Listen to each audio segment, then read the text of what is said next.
iconic Alder Street food cart pod is no more. The carts had until midnight tonight to clear out of the city center parking lot, where construction will soon begin on a Ritz-Carlton hotel this summer. KOIN 6's Jennifer Dowling is live there now after speaking with some of the last to leave. Jennifer?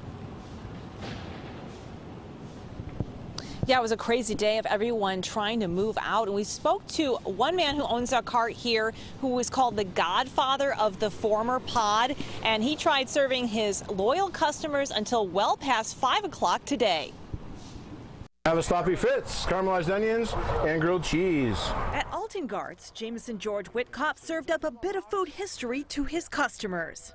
Well, and it's almost surreal. It's been a great journey. I feel very grateful for having 19 plus years on this corner. The Alton Guards was the first food cart on Southwest Alder. He's been here so long, he's earned the nickname the Podfather. When I started, there was myself and eventually 2 other vendors on the block. And now it has evolved into the largest food cart pod in the country that is now a part of history. Some owners struggled to get their units out of the lot.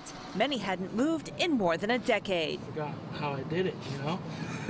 I have a truck that is functional on a mobile basis. I didn't have to arrange for towing. I didn't have to worry about any contingencies of frozen axles and things like that for the cart not moving for 15 years. While we were interviewing Jameson, someone stopped by telling him the electricity would be cut. Technically, I paid rent till midnight, right? That's city center parking. Okay. They're cutting my power at 5. I can't stand it. I mean, I feel like there's things that make Portland what it is, which is hold up, keep it weird sort of thing. And this is one of them. Evan Siegfried was one of Jameson's last customers. Like when I first came to this town, this was one of the first places I came to eat. He says this is what makes Portland what it is.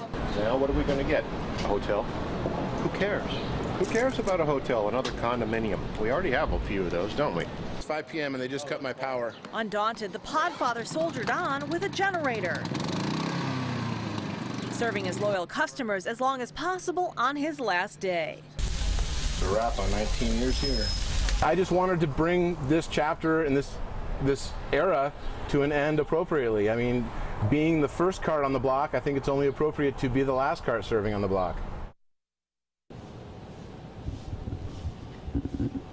And if you're a fan of Jameson's cart, he says, don't worry, they have a cart already stationed in Beaverton, and he'll be driving that mobile cart that you saw down to Oregon City for the farmers market on Saturdays. He's also taking it to company parking lots to serve customers there as well, and he's booking other times and dates for his mobile cart. He's also interested in moving to the area of the park blocks that's been proposed by city leaders as a new spot for folks who are displaced here at the Alder Cart Food Pod.